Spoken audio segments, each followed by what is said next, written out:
Throughout the book of Isaiah, we find interwoven messages of doom and hope. Prophecy functions in many ways throughout the Bible. You might think of it as predicting things that will come in the future, and prophecy does sometimes do that. But it does other things as well. It brings messages sometimes of judgment from God, sometimes a call from God to do a specific thing, to join in what God is doing in the world. Often the prophecies in our Bibles read a lot like sermons. They're ways of helping people interpret the world around them, seeing where God is at work in their world, often inviting them to join in God's work or to stop working against what God is doing. A lot of what the prophets do is reveal where God is most present in the world. And often that comes with an announcement of judgment or conviction for those who have been working against God's mission, just like we saw last week. But also at times it comes with these messages of hope. And so, just as the people of Judah heard that for perpetuating injustice and exploiting the vulnerable, they would face God's justice, here they get a message of hope. That just as God saw the suffering of the people that they had victimized, God sees their suffering, and that it will come to an end. The book of Isaiah deals prophetically with major moments in the life of the people of Judah across more than a century. The first 39 chapters of the book deal with the lead up to the exile, with the growing threat of the Assyrian Empire that comes and lays siege to Jerusalem, takes the northern kingdom of Israel captive, but ultimately fails to take the city of Jerusalem in a very dramatic moment when God miraculously intervenes on their behalf in response to the prayers of King Hezekiah. Assyria is eventually overtaken by Babylon, and Babylon is the nation that succeeds in taking the city of Jerusalem, in looting the city, in destroying their temple to take away their means of worship, and in carrying many of the people far away from their homes to new lands to serve this new empire that is taking over the world as they know it. And they received the judgment they were warned of. They treated foreigners unfairly, and now they are on the receiving end of injustice from a foreign power that has overtaken them. The second section of the book of Isaiah, sometimes called Second Isaiah, addresses events occurring several decades later. It seems likely that this portion of the book is written by a student or group of students of the original prophet Isaiah, people who had studied his writings, received his teachings, internalized them, and now follow in his footsteps, bringing their own message from God to the people of Judah now, when they are again on the brink of a great change. But this one that is much more hopeful. And so here we find again a section of text balancing judgment and hope, but leaning much more into hope. Addressing a people who have been scattered and abused for generations. And so the second half of Isaiah opens with words of comfort. It brings a promise that judgment doesn't last forever. That God will bring the people of Judah home and restore them. Babylon has given way to a new world power, Persia, and the Persian ruler Cyrus will issue a decree allowing the exiled people of Judah to return home to their city of Jerusalem and the region of Judah. So the book of Isaiah brings a message of hope to these exiles, a message that God has not forgotten them. The God who saw the suffering of vulnerable people for ages past still does in their time and sees them as they suffer. This is a section of Isaiah that assures the people repeatedly God is faithful. God is about the business of keeping promises. And God is about the work of restoring the world and making it new.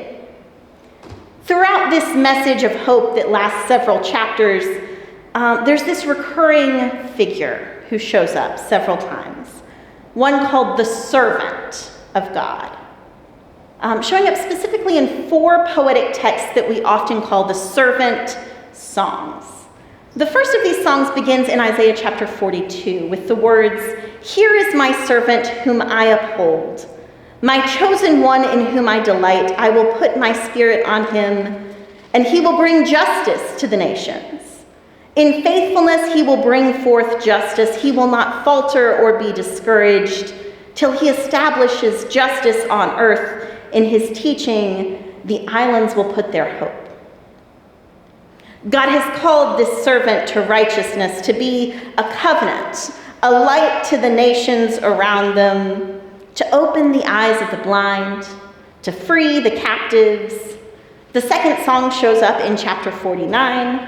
It names the servant Israel and declares that this servant Israel will be a means of salvation for the world.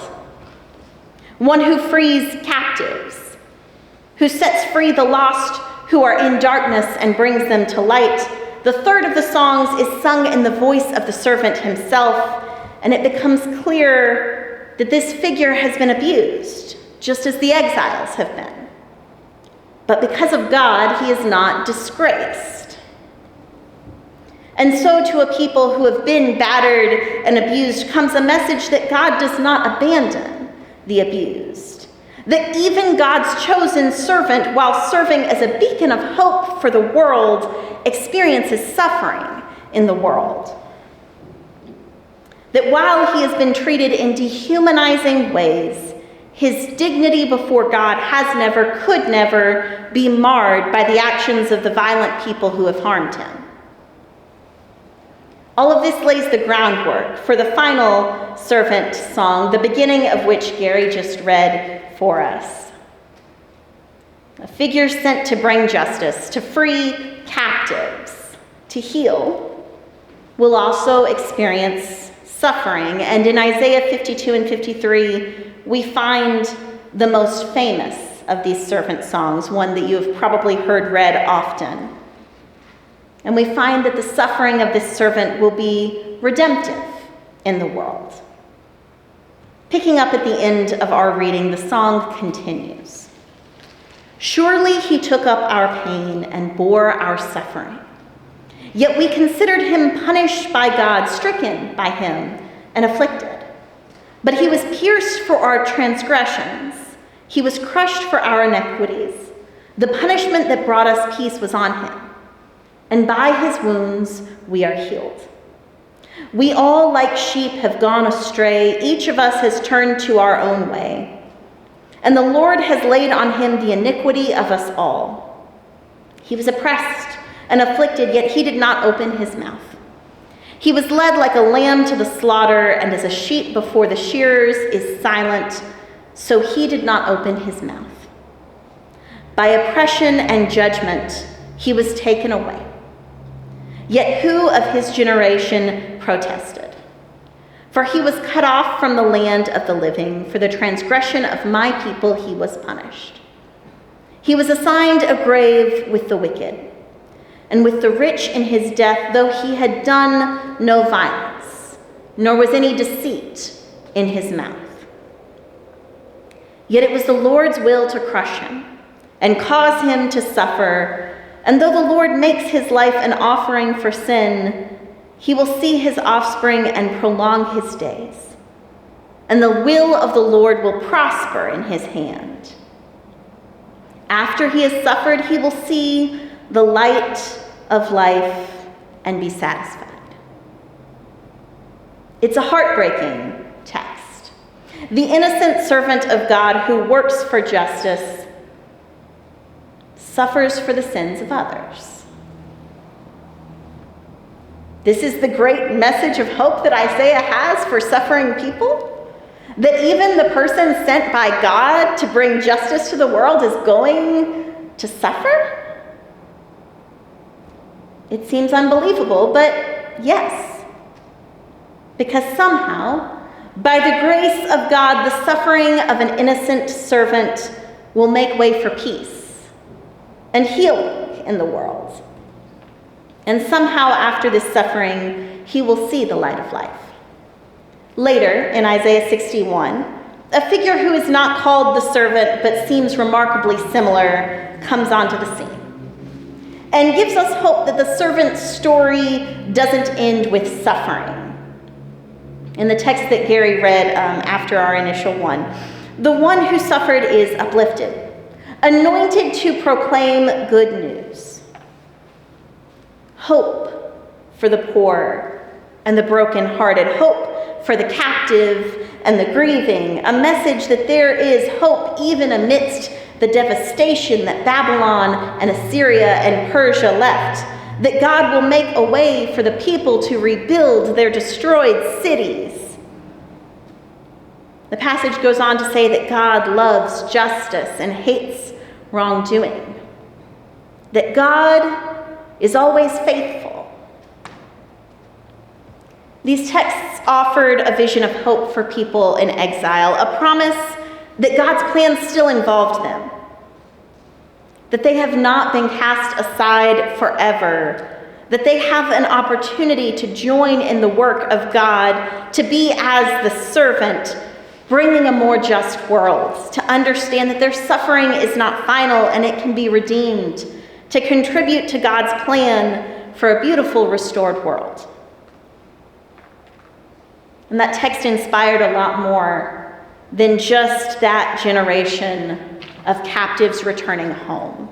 Several hundred years later, a young man would read the book of Isaiah. A simple carpenter's son from the middle of nowhere in Galilee who lived under the threat of the Roman Empire instead of the Assyrian or Babylon or Persian ones in the first century, reads of the servant of God. And he sees himself in the verses of these songs. They inspire him in understanding his own mission in the world, and he uses Isaiah to explain his mission to the people who hear him.